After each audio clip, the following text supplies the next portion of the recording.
છોલે ચણા છે. છોલે ચણા, અરે વાહ. સૌથી વધારે ચાલતી આઈટમ. આ રસાવાળા બટેટા છે. રસાવાળા બટેકા, વાહ. અને આ સૂકી ભાજી છે જે અમારી ફેમસ છે, મરચું વગરની તીખી મોરી છે. વાહ. અને બીજા બે શાક હજી સેવ ટમેટા અને ચોરી ટમેટા બને છે. સાહેબ કયું શાક બને છે? સેવ ટમેટા, વાહ.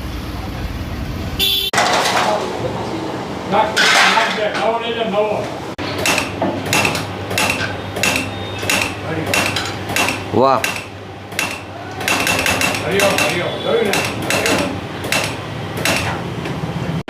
કરો તો બારે ભલે રેકડી તમને દેખાતી, પણ અહીંયા સાંઈએ તમે જો બધું હાઈટેક વસાવી લીધું છે. આ લોટ બાંધવાનું મશીન અને આ ગોયણા બનાવવાનું મશીન.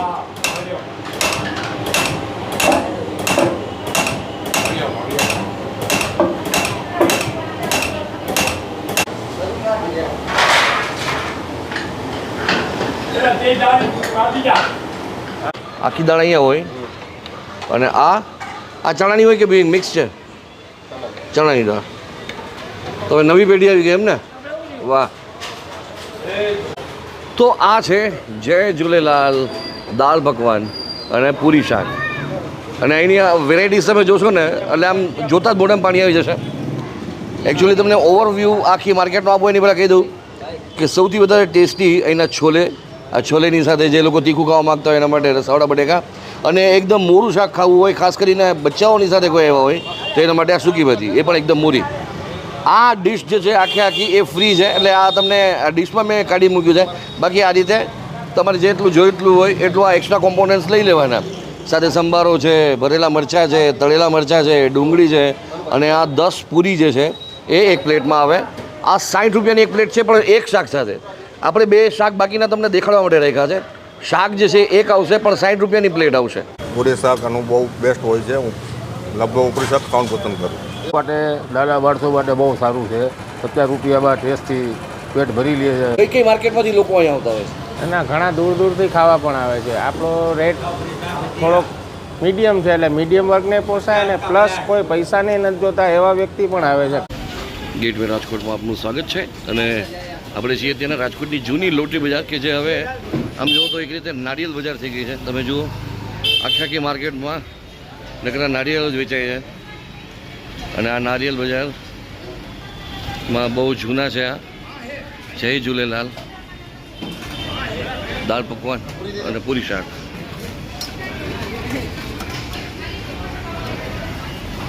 તમે દરેક જગ્યાની પોતાની એક અલગ વિશિષ્ટતા હોય છે. ખાસ કરીને આ જે કોકોનટ માર્કેટ છે, જે તે સમયે લોટરી બજાર હતી, તો ત્યાંનું એમ્બિયન્સ કેવું છે તમે સમજી શકો છો. પણ આવી જગ્યાએ પણ તમને 50 થી 60 રૂપિયામાં પેટ ભરાઈ જાય એટલું સ્વાદિષ્ટ ખાવાનું આપવામાં આવે તો એ જે તે વ્યક્તિ માટે ખૂબ મહત્ત્વનું હોય છે, કે જેના માટે ખાસ કરીને જે ફેરી કરતા હોય, અથવા આસપાસની માર્કેટમાં કામ કરતા હોય, અથવા બહારથી જે ગ્રાહકો આવ્યા હોય, કેટલાક લોકો બહારથી પોતાની પ્રોડક્ટ લઈને અહીંયા આવ્યા હોય, કેટલાક અપડાઉન કરનારા હોય, એના માટે પણ આ જગ્યા ખૂબ મહત્ત્વની છે.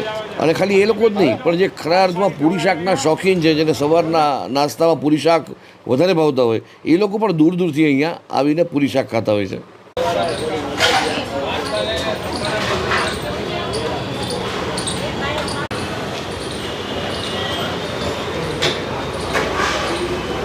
અમિત ગોસ્વામી.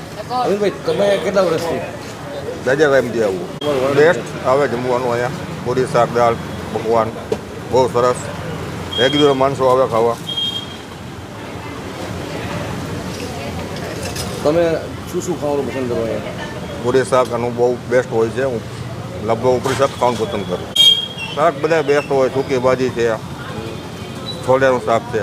એમ એક સમયની આ જૂની લોટરી બજાર કહેવાય. અહીંયા લોકો મોટાભાગે આ બધી બજારોમાં સવારથી લઈને સાંજ સુધી મજૂર વર્ગ વધારે આવતો હોય. ટૂંકમાં નાના માણસને પોસાય એવું 50-60 રૂપિયામાં એ બેસ્ટ કહેવાય એમ જમવાનું. ઝૂલેલાલ હા, ઝૂલેલાલ હરિઓમ તરીકે જોડે ખાઈ છે. ઝૂલેલાલ તો પછી થયું. હવે પછી અત્યારે આ લોકો માટે, નાના માણસો માટે બહુ સારું છે. 70 રૂપિયામાં ટેસ્ટથી પેટ ભરી લે છે.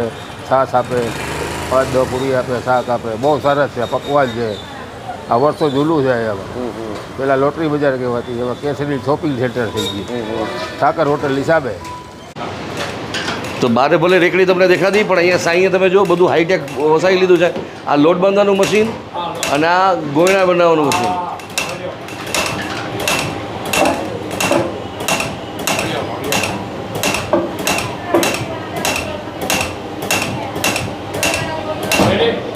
મારું નામ સુરેશ લીલાધર નારવાણી છે અને અમે શરૂઆત કરી 1995થી કરી છે અને ત્યારે ખાલી દાળ પકવાન ને પૂરી શાક જ એક જ પ્રકારનું શાક રાખતા, સૂકી ભાજી.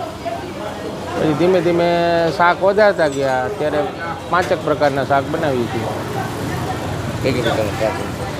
શાક સૂકી ભાજી, રસાવાળા બટેટા, છોલે ચણા, સેવ ટમેટા એ પ્રકારના અલગ અલગ શાક બનાવી હતી. કેટલા વાગે શરૂઆતથી રાખી બધી? શરૂઆત અમે કરી સવારે 8:30થી સાંજના 3:30 પોણા 4 થઈ જાય. કેટલા જેને કહે ને કે પૂરીના ગાળો સતત ઉતરતા જ રહેતા હોય? હા, એ તો ચાલુ જ રહીએ. બધાને ગરમા ગરમ માલ આપીએ એટલે થોડુંક. અને શાક જે છે રોજ ફરતા રહેતા હોય કે સેમ હોય? 4 શાક પરમેનન્ટ ને 1 શાક ફરતું હોય. હા. વાહ. છતાં એક સામાન્ય રીતે અહીંયા જે મોટાભાગે માર્કેટની અંદર આવનારો વર્ગ કાં તો આ આજુબાજુમાં બધી શાક માર્કેટ ને બધી ઘણી બધી માર્કેટો છે. હા. કઈ માર્કેટમાંથી લોકો અહીંયા આવતા હોય છે? ના, ઘણા દૂર દૂરથી ખાવા પણ આવે છે. આપણો રેટ થોડોક મીડિયમ છે એટલે મીડિયમ વર્ગને પોસાય ને પ્લસ કોઈ પૈસાને નથી જોતા એવા વ્યક્તિ પણ આવે છે ખાવા વસ્તુ જોઈને, આપણી વસ્તુને જોઈને. બહારથી ઘણા દૂરથી ખાવા પણ આવે છે. મારી પાસે મવડી ચોકડી, ગોંડલ રોડ, આમ જામનગર માધાપર ચોકડી ત્યાંથી ખાવા આવે છે. એ ફક્ત ખાલી ટેસ્ટને જોઈને જ આવે છે, આપણો ટેસ્ટ. આમ જો તો આજુબાજુમાં ઘણી બધી જૂની બજારો પણ આવેલી છે. બજારો પણ આવેલી છે, જેમ કે આપણે અહીંયા દાણાપીઠ છે, પછી આ બાજુ મોચી બજાર છે, પછી હોસ્પિટલ ચોક છે, તો ઘણી બધી બજાર પર તોય દૂર દૂરથી ઘણા આવે છે બધા ખાવા. અને તમે શરૂઆત કરી ત્યારે કેટલા રૂપિયામાં મળતી હતી પ્લેટ? અને હવે 4 ભાવ શું છે? રૂપિયા. 4 રૂપિયામાં દાલ પકવાન હતું અને 4 રૂપિયામાં પૂરી શાક હતું. અત્યારે પૂરી શાકના 60 રૂપિયા છે અને દાલ પકવાનના 50 રૂપિયા છે. અને 60 રૂપિયામાં અમે 10 નંગ પૂરી આપીએ છીએ.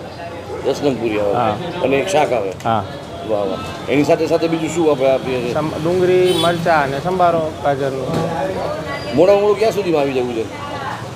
3:30 સુધી તો આવવું પડે. વાહ. બોલો કંઈક શાક, રોટલી, પૂરી વિશે બોલો.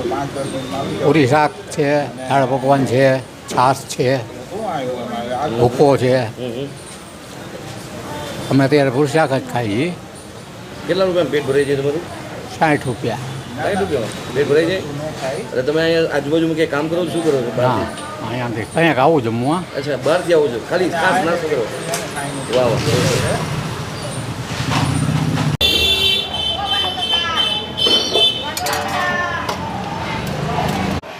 પછી એક્સ્ટ્રા શાક જોતો એટલે કેટલા લ્યો છો? 30 રૂપિયા.